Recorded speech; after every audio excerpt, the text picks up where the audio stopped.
ቀን ኢየሱስ ከቤት ወጥቶ በባህር አጠገብ ተቀመጠ። እርሱም በታንኳ ገብቶ እስኪቀመጥ ድረስ ብዙ ሰዎች ወደ እርሱ ተሰበሰቡ። ሕዝቡም ሁሉ በወደቡ ቆመው ነበር። በምሳሌም ብዙ ነገራቸው፣ እንዲህም አላቸው። እነሆ ዘሪን ሊዘራ ወጣ። እርሱም ሲዘራ አንዱን በመንገድ ላይ ወደቀ፣ ወፎችም መጥተው በሉት። ሌላውም ብዙ መሬት በሌለበት በጭንጫ ላይ ወደቀ፣ ጥልቅ መሬትም ስላልነበረው ወዲያው በቀለ።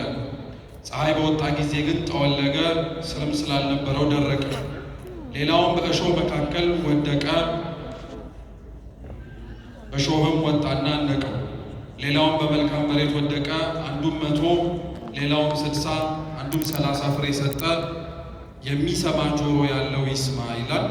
ስለ ቃሉ የአምላካችን የልዑል እግዚአብሔር ስም የተመሰገነ ይሁን።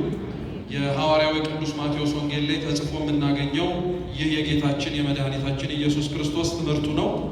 ወንጌል ጌታችን ኢየሱስ ክርስቶስ በምድር በነበረበት ወቅት ላይ በቃሉ ያስተማረውን በእጆቹ የፈጸማቸውን ተአምራትና በመጨረሻም ደግሞ ለድህነተ ዓለም ሲል ራሱን ቤዛ አድርጎ የሰጠበትን የድህነት ስራውን ተጽፎ የምናገኝበት የቤተ ክርስቲያናችን መጽሐፍ ነው።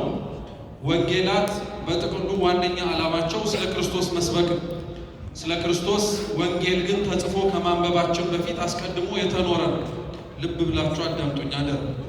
ወንጌል የሚነበብ መጽሐፍ ከመሆኑ በፊት የተኖረ ሕይወት እኛ ጋር ተጽፎ የምናነበው ጥቅስ ጠቅሰን እንዲህ ለማለት ተፈልጎ ነው ብለን የምናመሳክረው ወንጌል መጀመሪያ ጌታችን ኢየሱስ ክርስቶስ የኖረው ደቀ መዛሙርቱም ደግሞ ከእርሱ አይተውት የኖሩት ሕይወት የተኖረ ሕይወት ነው እንጂ የተጻፈልን ገና የሚኖር ሕይወት ወይንም ደግሞ ገና የሚኖሩ ሰዎች ተፈልገው የሚጠቀስ ጥቅስ ብቻ አይደለም ወንጌል ላይ የተጻፈ። ወንጌል ለዛ ነው ቤተ ክርስቲያናችን እንደ መጽሐፍነቱ ታስተምረዋለች። የሚማረው ሰው ደግሞ ከመማር ባለፈ ደግሞ እንዲኖረውም ጭምር ይፈለጋል። ባለንበት ዘመን ወንጌል በሚሰበክበት ልክ ክርስቲያኖች መብዛት የተሳናቸው፣ ወንጌል በተዘጋጁባቸው መድረኮች ላይ ሰሚዎች የሚሰሙትን ያክል ወንጌሉን በእነሱ ላይ ተፈልጎ የሚታጣው አድማጭ ስለጠፋ ብቻ ሳይሆን ወንጌሉን የተሰበከውን የሚኖሩ ክርስቲያኖችም ጭምር ቁጥራቸው እየቀነሰ ስለመጣ ነው። ለዛ ነው ቅዱስ ዮሐንስ አፈወርቅ የዕብራውያን መልእክትን ሲተረጉም ምን ይላል? ዕብራውያን የተባሉ እስራኤላውያን ከጌታችን ከኢየሱስ ክርስቶስ ጀምሮ አባቶቻችን ሐዋርያት ሌሎችም ጭምር እየተመላለሱ ያስተማሯቸው ሰዎች ናቸው።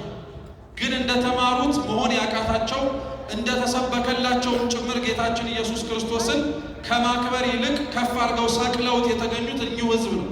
ስለዚህ ክርስቶስ ያስተማራቸውን የዕብራውያንን ሕዝብ ቅዱስ ዮሐንስ አፈወርቅ ምን ይላቸዋል? እንደተማሩት እንደተሰበከላቸው ቢገኙ ኖሮ ቆሞ የሚያስተምራቸው ሰው ሳይሆን የሚፈለገው ሰባኪ ተፈልጎ ቆሞ የሚያስተምርላቸው ሰዎች ሳይሆን የሚቆመው እነርሱ ራሳቸው ለወንጌል ምስክር መሆን ይችሉ ነበራል። ዛሬ ቤተ ክርስቲያኒቷን ከምናገለግልበት የተለያዩ ዘርፎች ውስጥ የሰንበት ትምህርት ቤት ተማሪዎች የሆኑ ሁላችንም ተቀምጠን የምንማረው ወንጌል የእውቀትን ቀዳዳዎቻችንን የሚደፍንልን ብቻ ሳይሆን ቤተ ክርስቲያን እንድንኖረው የጠበቀችንንና የምትፈልገውንም ሕይወት በመሬት ላይ ተመላልሰን የምናሳይ ሰዎች መሆን አለብን።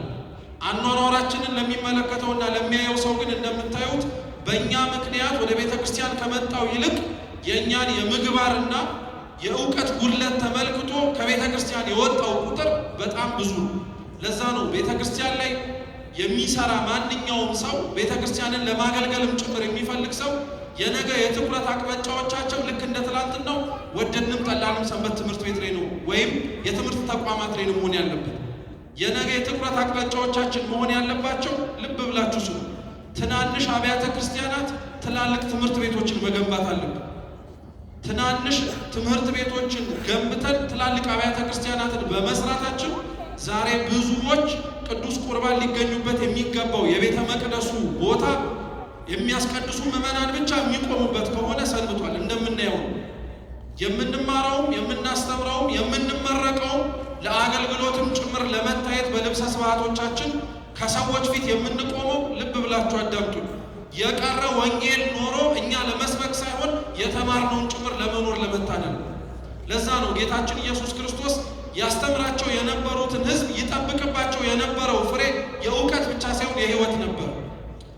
ሳነብላችሁ እንደሰማችሁት ጌታችን ኢየሱስ ክርስቶስ ያስተምርበት ከነበረበት ቤት ወጥቶ ባህር ማዶ ላይ የሚያዩት ሰዎችና ሊናፍቁት የፈለጉ ሰዎች እንዳሉ አይቶ ከቤት ወጣ ይላል። እስኪ ከቤት ወጣ በሉ ሁላችሁ ከቤት ወጣ በሉ። ከቤት ወጣ ማለት የሚያስተምርበትን አድራሻ ለወጠ ለማለት አይደለም። ክርስቶስ ለማስተማር ቦታ የሚመርጥ መምህር አይደለም። ቤት ውስጥም ያስተምራል፣ ተራራ ላይ ያስተምራል። መማር የማይችሉ አሕዛብና አይሁድ በበዙበትም ቦታ ይናገራል። ይሄ ብቻ አይደለም፣ እየተሰቃየና መከራ እየተቀበለ ራሱ ክርስቶስ ያስተምር ነበር እና ቤት ውስጥ ነበረ ሲባል ያስተምርበት የነበረበትን አድራሻ ለመጥቀስ የምንጠቀመው አይደለም ይላሉ አባቶቻችን። ከቤት ወደ ውጪ ለሚያዩት ሰዎች ወጣ ማለት እየተደከመባቸው ያሉ ነፍሳቶች በሙሉ ቤት ውስጥ ተቀብረው መቅረት የለባቸውም ለማለት ነው። ብዙ ቤተ ክርስቲያን ውስጥ የምናገለግል የሰንበት ትምህርት ቤት ተማሪዎች ከምናገለግልበት ሰንበት ትምህርት ቤት ያልተሻገረ እውቀት ከዛም ያላደገ ሕይወትም ጭምር ነው ያለው። ይሄ ሁላችንም የምናውቀው ሀቅ ነው። ብዙዎቻችንም እንኳን ወጥተን ብንታይ ለማስተማር ለመዘመር ካልሆነ በቀር እኛ የተነበበውን ወንጌል ጥቅስ ማመሳከሪያ ሆኖ የሚጠቀስ ሕይወት የለም። ክርስቶስ ከቤት ወደ ውጭ ወጣ ማለት የሚከተሉትም ሰዎች በቤት ውስጥ የተደከመባቸውን ድካም በገሃድ በአደባባይ ሌሎች ማየት እንዲችሉ መውጣት አለባቸው ማለት ነው። ጌታችን ኢየሱስ ክርስቶስ ታዲያ ወደ ባህር ሲወጣ ወይም ደግሞ ወደ ወደቡ ሲጠጋ ብዙ ሰዎች አብረውት ነበሩ። እነዛ ሁሉ ሰው የመጡበት ዓላማ የተለያየ ነው። አንዳንዶች ክርስቶስ ያለበት ቦታ ላይ ይገኙ የነበሩት ቃሉን ለመስማት ነው። ልክ ሰንበት ትምህርት ቤት ውስጥ የምንገኝ ሰዎች ለመማር ብለን የምንመጣ እንዳለ፣ ሌላው ክርስቶስን ይከተለው የነበረው ውበት ደምግባቱን ፈልጎ ነው። ልክ እንደዚህ ሁሉ ሰንበት ትምህርት ቤት ውስጥ የበዓላቱ ድምቀት የምናሳያቸው መንፈሳዊ የሆኑ ክዋኔዎች ስቦት የሚመጣ ሰው አለ። አንዳንዶች ቤተ ክርስቲያን ወይንም ደግሞ ክርስቶስ ያለበት ቦታ ላይ ደግሞ ይጠጉ የነበሩበት ምክንያት ደግሞ ረቧቸው ጠምቷቸው ነው። ሰንበት ትምህርት ቤት እርቦት ጠምቶት የሚመጣ ሰው አለ። ለዛ እኮ ነው በጎ አድራጎት ክፍል የሚባል የሚቋቋመው። ሁሉም ሰንበት ትምህርት ቤት የውጭን ሰው ብቻ ለመርዳት ሳይሆን ውስጣችን ህመሙን ይዞት ላለውም ሰው ለመርዳት የምንጠቀምበት የአገልግሎት መስካችን። ሌሎች ተአምራት ብለው ይከተሉት ነበር። ዛሬም ሰንበት ትምህርት ቤት ውስጥ ለመማር የሚመጣ ሰው ብቻ አይደለም፣ እኛን ተመልክቶ ፍጹም ለመሆንና ክርስቲያን ለመሆን ፈልጎ ተአምር ምልክት ለማየት የሚመጣ ሰው አለ። ሌሎች ክርስቶስን ይከተሉት የነበረው ደግሞ ለወቀሳ፣ ለስድብ፣ መልካም ያልሆነ ነገር አግኝተው ለክስ ነው። ምናልባት አይታወቅ ይሆናል፣ እግዚአብሔር ነው የሚያውቀው። ግን እያንዳንዳችን ቤተክርስቲያን ሰንበት ትምህርት ቤት ውስጥ የተገኘ ነው ማን ያውቃል? ለክስ ለወቀሳ ቤተክርስቲያኒቷ የደረሰባት ሳያንስ ሌላ የከፋ ነገርም ለማድረስ የምንገኝ ሰዎች አንጠፉ። በጣም ነው የሚያሳዝነው። የተለያዩ ምክንያቶቹ ያን ያክል ያሳዝኑ። ለመብላት የመጣው ለመማር የመጣው ለተአምር ብሎ የመጣው ቃሉን ለመስማት የመጣው ሰንበት ትምህርት ቤት እንኳን ተሰበሰበ ያስብል። ለክስ የመጣው ግን ምን ይባላል? እስኪ ያስብ። ቤተክርስቲያን ባላነሳት ችግር ባለንበት ውጥንቅጥ ውስጥ አሁንም ድረስ የሚጠበቅበትን ከማድረግ ይልቅ ሌሎች ሰዎች እንዲያደርጉለት የሚጠብቅ አገልጋይ በዚህ ጊዜ ላይ በጣም ከባድ ነው። ክርስቶስ እነዚህን ሰዎች ነው ሰብስቦ ያስተምር የነበረው። ስለዚህ ባህሩ ላይ ወደቡ አካባቢ ላይ ወጣላቸው። ማስተማር ግን ሲጀምር ታንኳ ላይ ወጣና ከነሱ ፈቀቅ ማለት ጀመረ። ልብ ብላችሁ ክርስቶስ ይማሩ የነበሩትን ቃሉን ለመስማት የተሰበሰቡትን ሰዎች የሚሻል የነበረው ሊሰሙት የሚችሉበት ወደቡ ላይ ቆሞ ማስተማር የተሻለ ነበር። ምክንያቱም ከነሱ ታንኳ ላይ ተሳፍሮ እየራቀ ሲሄድ ድምፁ አይሰማቸው፣ መቆራረጥ ሊመጣ ይችላል። አሁን እንደምንጠቀመው ማይክራፎን የድምፅ ማጉያ በዘመኑ አልነበረ። የተሻለው ነገር መስማት እንዲችሉ በቅርበት ነበረ ማውራት የነበረበት። ክርስቶስ ግን ራቅ ብሎ ሊያወራቸው ፈለገ። ተሳፍሮ ተንሳፎ ያስተምርባት የነበረችው ታንኳ ቤተ ክርስቲያን ነው። ማናት አልኳችሁ? ቤተ ክርስቲያን ነው። ታንኳ እንደምታውቁት ከመርከብ ከጀልባ የሚያንስ በውሃ ላይ የመጓጓዣ መሳሪያ ነው። ታንኳ መሸከም የምትችለው አንድ ሰው ብቻ ነው። ክርስቶስ የነበረባት ታንኳ ቤተ ክርስቲያን ናት ስንል የቤተ ክርስቲያን ራሷ መሪዋ ከበላይ ሆኖም ደግሞ ጭምር የሚያዛት ስጋዊ ዓይን እንደሚመለከተው ሰው እንዳይመስላችሁ ብቸኛ ታንኳው ላይ የቆመው ክርስቶስ እንደሆነ ሁሉ የቤተ ክርስቲያኒቷ አዛዥ ቅዱስ የሆነው አምላካችን ልዑል እግዚአብሔር ነው የሚለውን እንድናውቅ። ዛሬ ቤተ ክርስቲያኒቷን ግን እኛው ራሳችን ታዛዥ ሆነን ማገልገል የሚጠበቅብን ሰዎች፣ እኛው ራሳችን በሕይወታችን መስክረን ወንጌልን ማስፋፋት የሚጠበቅብን ሰዎች ሚናችንን ኃላፊነታችንን ሳናውቅ ወደ ላይ እንውጣ እያልን የምናስቸግረው እኛው። ይህን ግልጽ ማወቅ አለብን። ሁላችንም የሰንበት ተማሪዎች ነው። ሚናችንን በደንብ ጠንቅቀን ማወቅ አለብን። ሰንበት ትምህርት ቤት ተተክላ እስካሁን ድረስ የደረሰችበት ዓላማ አለ። የመጀመሪያው ልብ ብላችሁ ስሙ። ከገጠር ወደ ከተማ እየመጣው ያለውን የተማሪ የአብነት ትምህርት ቤትን ፍልሰት መፍትሄ ለመስጠት ነው ሰንበት ትምህርት ቤት የተተከለው። ሁለተኛው ሰንበት ትምህርት ቤት የተተከለበት ዋነኛው ዓላማ የሚኖሩ ክርስቲያኖችን ለመውለድ። ሌላ ዓላማ አለ። ማስተማሩ፣ መዘመሩ፣ ሌላው ዘርፈ ብዙ አገልግሎቶቻችን በሙሉ የሚኖሩ ክርስቲያኖችን ለማውጣትና እኛም የምንኖረው ሰዎችን ለማስገኘት ሌላ ምንም ዓላማ ኖሮን አይደለም። በተለያየ ዘርፍ ውስጥ የምናገለግልም ሰዎች ይሄንን ከልቡናችን መጻፍ አለብን። ስለዛ ነው ክርስቶስ ይመራት የነበረችው ተሳፍሮም ደግሞ ቀስፋት የነበረችው ታንኳ ቤተ ክርስቲያን ናት፣ መሪዋ እርሱ። ሁለተኛው ክርስቶስ ተሳፍሮባት ይንሳፈፍባት የነበረችው ታንኳ ደግሞ የእያንዳንዳችን ሰውነት ምሳሌ ነው። ታንኳው መሸከም የምትችለው አንድ ሰው እንደሆነ ሁሉ ሰውነታችን ወደድንም ጠላንም መሸከም የሚችለው እግዚአብሔርን ብቻ ነው። ለሱ ቤተ መቅደስን የተዘጋጀ ቦታ ስለሆነ የኛ ቤተ ክርስቲያኒቷን ለማገልገል የተጠራን ሰንበት ተማሪዎች ግን ሰውነታችን ምን ያልተሸከመው እኛም ያላሸከምነው ነገር አለ። እግዚአብሔርም አለበት፣ ኃጢአቱም አለበት፣ ሰይጣኑም አለበት፣ ክፋቱም አለበት። ችግር እንዳላነሰን እርስ በርስ ባለንባቸው አጥቢያዎች ላይ የምንናቆረው እርስ በርስ የምንወጋጋው እኛው። መሸከም የሚገባን አንዱ ክርስቶስ ነው። የቤተ ክርስቲያን ሰፊው አገልግሎቷ ለምን እንደተስማማላት ታውቃላችሁ? አንዲት ስለሆነች። አቆጥቁጦ አብርቶ የተሰራው ቤተ መቅደስ ውስጥም ገብታችሁ የምትቀበሉት የክርስቶስን ሥጋና ደም ነው። አዲስ ተተከለች ተብላ የምትጠራው ቤተ መቅደስ ውስጥም ብንገባ የምንቀበለው የክርስቶስን ሥጋና ደም ነው። በቤተ ክርስቲያን በትልቋ ያለው የአገልግሎት አንድነት እኛም ጋር ሊኖር ያስፈልጋል። የምንዘምረው ዝማሬ አንድ ነው። መማር ያለብንም ትምህርት ተመሳሳይ ነው። ማገልገል ያለብንም መልክ ወጥነት ሊኖረው ያስፈልጋል። ይሄን የምላችሁ ክርስቲያኖች ትላንትና ተበታትነን ያመጣነው ለውጥ ስለሌለው፣ ትላንትና በየፊናችን የራሳችንን ሰንበት ትምህርት ቤት ነው እንጂ በሙሉ ያለችው ዓለም አቀፋዊት የሆነችውን ተቋም ለማስጠራት ስላልደከሙ፣ ይሄ ግልጽ ነው። እስከ መቼ ደግሞ እንደዛ ሆነን እንቀጥላለን?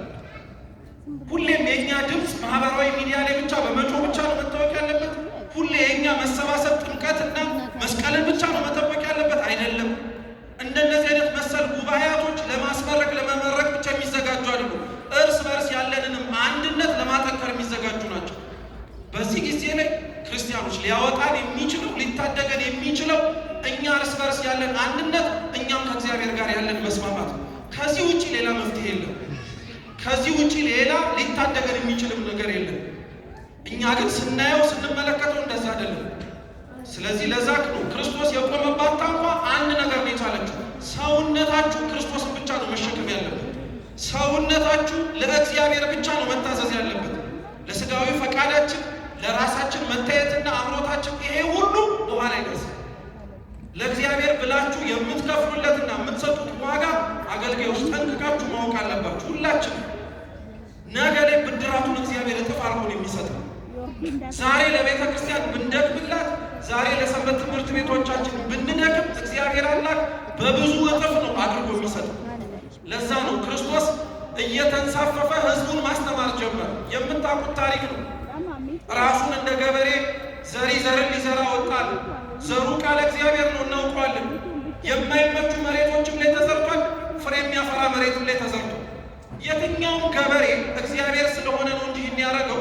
የትኛውም ገበሬ ደክሞ ከማሳው ከጎተራው ያስገባውን ዘር ፍሬ የማይሰጠው ቦታ ላይ አይደክምበትም። ልብ ብላችሁ ስሙኝ እባካችሁ። እግዚአብሔር ፍሬ እንደማያመጣና ልቡናችን እንደ አለቱ የጸና መከራ ሲመጣበት ወደኋላ እንደሚሸሽ በተለያየ ጥቅማ ጥቅም ታስሮ እንደሚቀር እያወቀ ለምንድን ነው ዘሩን የሚዘራ?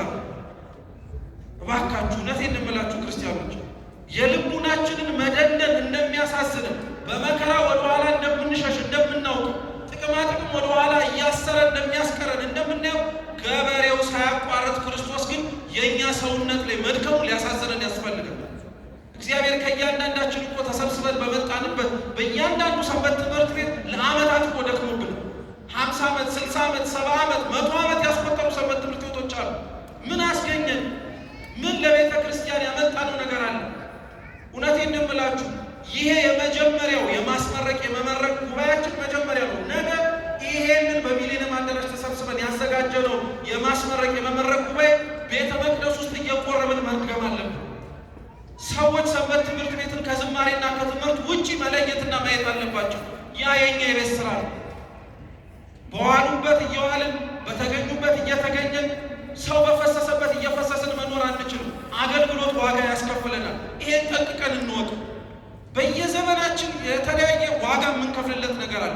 አሁን ደግሞ ይበልጥ እየባሰን የመጣው ይበልጥ ፊት ለፊታችን እያገጠጠን የመጣው ሰንበት ትምህርት ቤቶቻችን እንዳስቆጠሩት ዕድሜ ራሳችንን መልሰን መፈተሽ አለብን።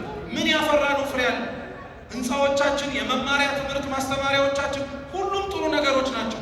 ግን ሰው ካልፈራበት ምን ዋጋ ነው? ግን የሚታይ ቅድስና ያላቸው ሰዎች ካልተገኙ ሰንበት ትምህርት ቤታችን ውስጥ ምን ሌላ ዋጋ የምናተርፍበት ነገር አለ? በትንሽ ነገር መጽናናቱ ይበቃል። ቢያንስ አስተምረናል፣ ቢያንስ ዘምረናል፣ ቢያንስ እንዲያርገናል አንበል። ነገ የተሻለና ከፍ ያለውን ነገር እግዚአብሔር ከኛ ይጠብቃል። ለዛ ነው ዘር የሚዘራብን። ለዛ ነው እንደ አለት የጸና ልባችን እንደሆነ እያወቀ በመከራ የምንሳቀቅ ሰዎች መሆናችንን እየተመለከተ